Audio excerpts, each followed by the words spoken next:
उस वीआईपी का नाम बता दो। हम ना उसके खिलाफ गए, उसके घर पे ना उतर गए, वो कोई भी हो चाहे, ना हमने उसके खिलाफ कार्रवाई करी, ना हम अपनी प्रदेश अध्यक्ष के नेतृत्व में जाकर उसके खिलाफ खड़े हुए। मात्र शक्ति के लिए जो अश्लील बातें उसने लिखी है उसका उसे दंड अवश्य मिलना चाहिए। तो हमने इसलिए विरोध किया है कि आपने नारी शक्ति वंदन का विरोध किया है। आप छात्रों की गूंज का कार्यक्रम है, विधायक वहाँ ठुमके लगा रहे हैं, हमने माहौल ख़राब किया। हमने राहुल गांधी जी का रास्ता रोका, जाने दिया हमें पुलिस ने वहाँ।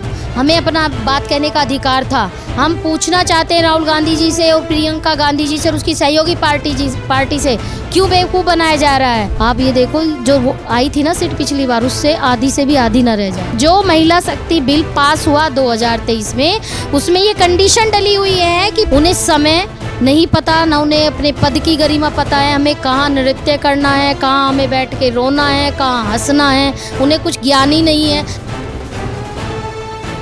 नमस्कार, मैं हूं ऋषभ शर्मा और आप देख रहे हैं द न्यूज़ वाला नेटवर्क। और इस वक्त हम मौजूद हैं कलियर विधानसभा क्षेत्र में। और अभी आपने देखा कि राहुल गांधी का दौरा जो है वो संपन्न हुआ, छात्रों की गूंज कार्यक्रम में आए थे। वहीं पर देहरादून में प्रदेश स्तर पर जो महिला हैं भाजपा की नेत्रियां, उन सब ने जमकर उनका विरोध किया। आज इसी विषयों को लेकर के तमाम विषयों पर हमारे साथ मौजूद हैं भाजपा की वरिष्ठ नेत्री रोमा सैनी जी। नमस्कार मैम, क्या कहेंगी? आज आपने प्रेस वार्ता भी करी है, क्या क्या विषय रहे इस प्रेस वार्ता?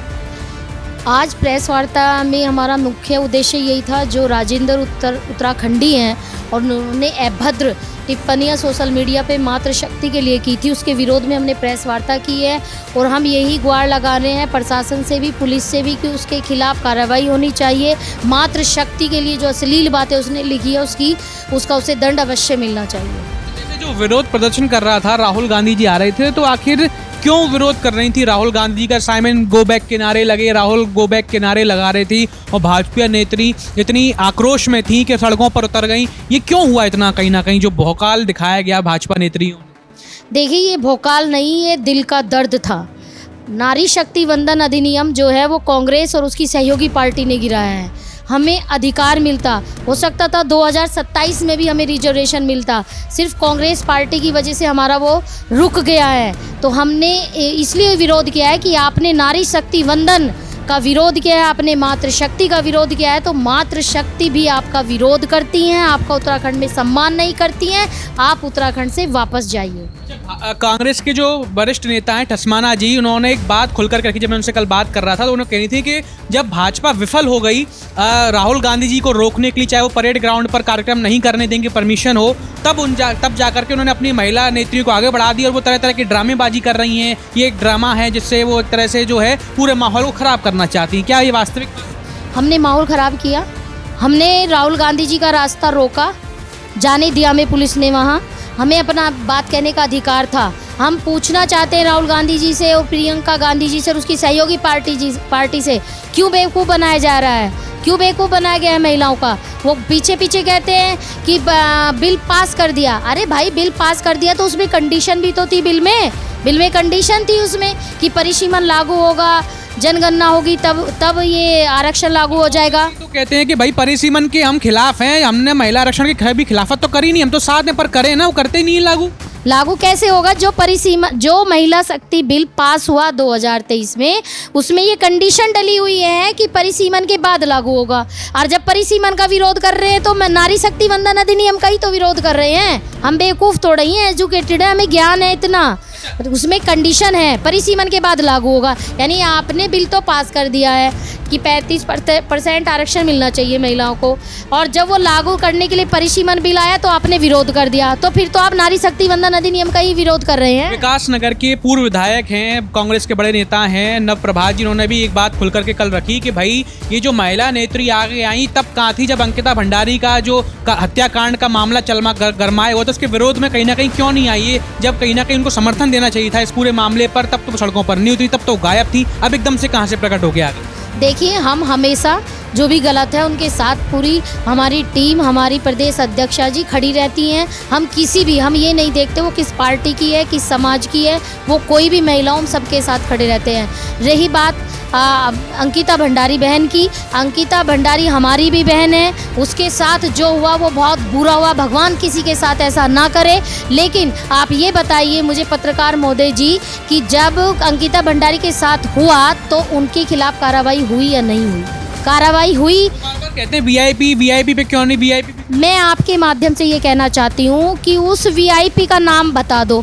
हम ना उसके खिलाफ गए, उसके घर पे ना उतर गए, वो कोई भी हो चाहे, ना हमने उसके खिलाफ कार्रवाई करी, ना हम अपनी प्रदेश अध्यक्ष के नेतृत्व में जाकर उसके खिलाफ खड़े हुए, तो वो कहने के अधिकारी हैं। आप बताएं तो सही वो वीआईपी है कौन? आप ऐसे ही वीआईपी बोल रहे हैं, वीआईपी तो दुनिया भर के हैं। आप एक प्रूफ दो वीआईपी का। ना पुलिस कार्रवाई करे ना हम करें, तब बताना जब अगर नारी शक्ति विरोध में ना उतरे तो। जैसे कि अभी कल जो कार्यक्रम हुआ तो कांग्रेसी ये भी आरोप लगा रहे थे कि भाजपा ने जो परेड ग्राउंड कैंसिल किया वो कह रहे थे कि सरकारी बहुत बड़ा काम है, और जब देखा गया तो भाई वो जैस्मीन जो लोक नृत्य के गायकी हैं उनको बुलाए और वहाँ पर युवाओं को बरगराने की और ठुमके लगा रहे, नाच गाना हो रहे हैं। तो ये क्या इतना महत्वपूर्ण कार्यक्रम था जिस वजह से परेड ग्राउंड उनको नहीं दिया गया? कांग्रेस ये बोल। देखिए, कांग्रेस की विचारधारा, महिलाओं के प्रति उनकी विचारधारा जो आज राजेंद्र उत्तराखंडी ने लिखी है, आपको उनका चरित्र दिख रहा है। और रही बात, सरकार है, सरकार ने अनुमति तो दी है, कार्यक्रम की सुरक्षा दी है, सारा पुलिस प्रशासन लगा रखा था, और हमारी सरकार होते हुए और पुलिस ने हमारे साथ ऐसा करा कि हमें जाने तक नहीं दिया आगे, हमें लड़ना पड़ा पुलिस से। तो वो कैसे कह रहे हैं कि हमारी सरकार नहीं होती? हमारी सरकार होते हुए और उन्होंने जान के ये किया है। वन्नू स्कूल में जो कार्यक्रम चला था, राहुल गांधी जी आ रहे थे तो तमाम लोग कह रहे थे कि भाई जन सैलाब है, और तरह तरह के कह रहे थे कि ये जो जनता के हितों के लिए मुद्दे उठा रहे हैं, पेपर लीक की बात करेंगे। पर वहाँ पर जब देख रहे थे तो वहाँ पर तो जो कांग्रेस विधायक हैं वो ठुमके लगा रहे थे गानों पर, अलग अलग तरह के अश्लील गाने कह रहे थे लोग के अश्लील गाने बजाए जा रहे हैं, हनी सिंह के रैप चल रहे थे और तरह तरह के गाने। उस पर जो कलियर विधानसभा के आपके जो विधायक हैं हाजी फुरकान वो भी ठुमके लगा रहे थे, रवि बहादुर जी हैं और तमाम जो वरिष्ठ नेता हैं, गणेश गोदियाल जी हो गए, प्रीतम सिंह चौहान हो गए, ये सब नाच रहे थे। तो क्या ये वास्तविक तौर पर जनता के या छात्रों की बात करने का प्लेटफॉर्म था या नाचने का प्लेटफॉर्म था? ये स्पष्ट मैं समझ नहीं पा रहा, आप बताइए।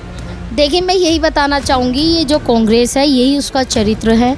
उन्हें समय नहीं पता, ना उन्हें अपने पद की गरिमा पता है, हमें कहाँ नृत्य करना है, कहाँ हमें बैठ के रोना है, कहाँ हंसना है, उन्हें कुछ ज्ञान ही नहीं है। तभी तो उन्होंने राहुल गांधी जी आए, छात्रों की गूंज का कार्यक्रम है, विधायक वहाँ ठुमके लगा रहे हैं। तो यही सारा चरित्र है कांग्रेस का, ये दिखाई देता है स्पष्ट। ये कितनी संस्कारवान पार्टी है पता चलता है इससे। 27 विधानसभा चुनाव में क्या इसी बेसिस पर कांग्रेस पार्टी जो है वो दिखा रही कि हम वापसी करेंगे, अपनी वापसी करेंगे, तो क्या सरकार इसी बेसिस पर बना पाएगी? वो आज आप लिख के रख लो, और मातृशक्ति पूरा जो है विरोध करेगी और घर घर जाएंगे हम लोग। जो उन्होंने कुकृत्य किया है नारी शक्ति वंदन अधिनियम का खिलाफ जो विरोध हम वो दिखाएंगे। और कांग्रेस पार्टी का यहाँ आप ये देखो, जो वो आई थी ना सीट पिछली बार, उससे आधी से भी आधी न रह जाए।